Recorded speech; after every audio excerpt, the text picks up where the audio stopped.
kita akan membahas mengenai pluralitas masyarakat Indonesia.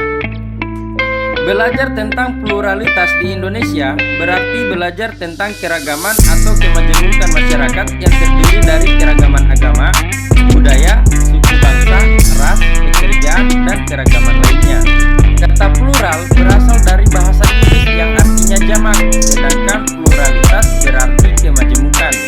Jadi, pluralitas masyarakat Indonesia memiliki arti yang sama dengan kemajemukan masyarakat Indonesia. Masyarakat Indonesia dikenal sebagai masyarakat religius. Beberapa agama dan kepercayaan dapat ditemukan di berbagai wilayah di Indonesia. Indonesia juga memiliki banyak suku bangsa, itulah sebabnya Indonesia kaya dengan budaya atau adat istiadat. Kondisi geografis dan sosial Indonesia juga mempengaruhi berbagai kegiatan ekonomi masyarakat. Karena itu, kita dapat menemukan berbagai pekerjaan masyarakat Indonesia di berbagai tempat. Selain istilah pluralitas, ada istilah lain yang berhubungan dengan keragaman, yakni multikultural. Multikultural berasal dari kata multi yang berarti banyak atau lebih dari dua, dan kultur yang berarti kebudayaan. Jadi masyarakat multikultural adalah masyarakat yang memiliki lebih dari dua kebudayaan. Mari kita lihat keanekaragaman di Indonesia. Yang pertama adalah perbedaan agama.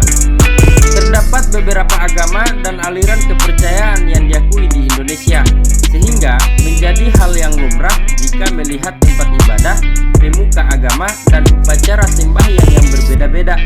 Ada 6 agama yang diakui di Indonesia, yaitu Islam, Kristen Protestan, Kristen Katolik, Hindu, Buddha, dan Konghucu.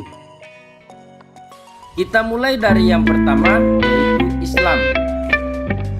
Pada saat ini, agama Islam merupakan agama yang dipeluk sebagian besar masyarakat Indonesia.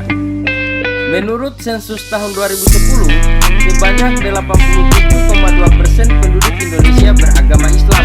Agama Islam diperkirakan telah sampai di Indonesia pada abad ke-7 yang dibawa oleh para pedagang dari Arab, Persia, dan Gujarat, India, yang kemudian diikuti dengan perkembangan kerajaan-kerajaan bercorak Islam di Indonesia. Umat Islam memiliki beberapa hari besar yang dirayakan setiap tahun, seperti Hari Raya Idul Fitri, Hari Raya Idul Adha, Hari Raya Maulid Nabi, dan hari turunnya Wahyu Al-Quran atau Nuzul Quran. Selain itu, hari Jumat juga merupakan hari penting bagi umat yang melakukan perkawinan campur. Mungkin saja ada beberapa di antara kita atau bahkan kita sendiri lahir dari bapak dan ibu yang berbeda suku bangsa. Kita lanjut ke perbedaan yang keempat, yakni perbedaan pekerjaan. Pekerjaan merupakan salah satu bentuk kegiatan ekonomi yang dilakukan masyarakat untuk memenuhi kebutuhan. Pekerjaan dibagi menjadi dua, yaitu pekerjaan sektor formal dan pekerjaan sektor non-formal. Pekerjaan sektor formal adalah berbagai pekerjaan yang dijalankan oleh pelaku usaha resmi, baik pemerintah maupun swasta, seperti karyawan perusahaan, pegawai bank, pegawai pemerintah, dan guru.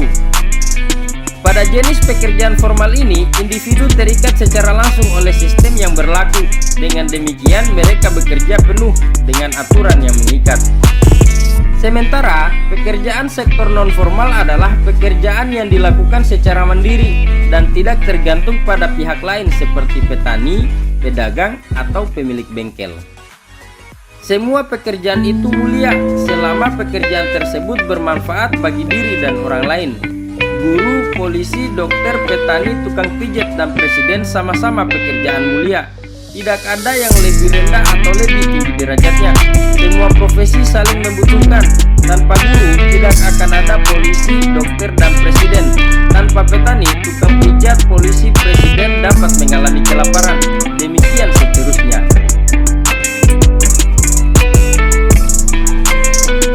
Kita lanjut ke peran dan fungsi keragaman budaya. Peran dan fungsi keragaman budaya antara lain adalah: yang pertama, sebagai daya tarik bangsa asing. Indonesia adalah salah satu tujuan wisata dari berbagai negara. Salah satu daya tarik wisatawan mancanegara adalah kekayaan budaya bangsa Indonesia. Banyak wisatawan yang berkunjung ke Indonesia. dapat membantu kegiatan perekonomian masyarakat setempat. Berbagai barang dan jasa diperjualkan, ratusan hotel, rumah makan, biro perjalanan, produksi cenderamata, seni kerajinan, dan sebagainya tumbuh subur di lokasi tempat wisata kebudayaan. Yang kedua, mengembangkan kebudayaan nasional. Kebudayaan nasional adalah puncak dari kebudayaan daerah. Budaya nasional adalah budaya yang dihasilkan oleh masyarakat bangsa tersebut sejak zaman dahulu hingga kini sebagai suatu karya yang dibanggakan, yang memiliki kekhasan bangsa tersebut dan memberi identitas warga serta menciptakan suatu jati diri bangsa yang kuat. Pakaian batik merupakan salah satu contoh budaya nasional. Sejak tahun 2009, tiap tanggal 2 Oktober selalu diperingati sebagai Hari Batik Nasional. Yang ketiga, tertanamnya sikap toleransi. Kekayaan budaya bangsa Indonesia merupakan tantangan untuk bersikap toleran. Keragaman budaya yang dimiliki bangsa Indonesia semakin menambah kesadaran masyarakat bahwa pada hakikatnya manusia memiliki perbedaan. Yang keempat, saling melengkapi hasil budaya. Kebudayaan sebagai hasil pemikiran dan kreasi manusia tidak pernah sempurna. Keanekaragaman budaya di Indonesia justru memberikan kesempatan untuk saling mengisi. Sebagai contoh, pada masa lalu seni membatik lebih banyak dikembangkan masyarakat suku Jawa, khususnya Jawa Tengah dengan corak atau motif batik Jawa. Pada saat ini, masyarakat di berbagai daerah memiliki motif batik yang khas yang mencerminkan karakteristik budaya setempat. Yang terakhir adalah mendorong inovasi kebudayaan. Inovasi kebudayaan merupakan pembaharuan kebudayaan untuk menjadi lebih baik. Sebagai contoh, kebudayaan berupa teknologi pertanian yang telah lama diwariskan nenek moyang. Setiap masyarakat memiliki cara bercocok tanam yang kadang berbeda. Perbedaan ini tentu didasari berbagai alasan. Setiap kelompok masyarakat melakukan interaksi yang berpengaruh pada cara berpikir dan hasil kebudayaan hingga akhirnya menghasilkan sebuah inovasi kebudayaan.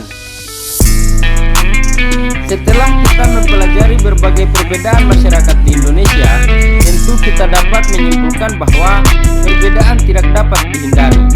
Sebagai sebuah negara besar, bangsa Indonesia jauh lebih beragam atau heterogen dibandingkan negara-negara lain. Perbedaan tersebut tentu harus dikelola dengan baik agar bermanfaat bagi bangsa dan negara. Sampai di sini dulu pertemuan kita pada video kali ini. Semoga dapat dimengerti dan dipahami dengan baik. Assalamualaikum warahmatullahi wabarakatuh. Sampai jumpa di video berikutnya.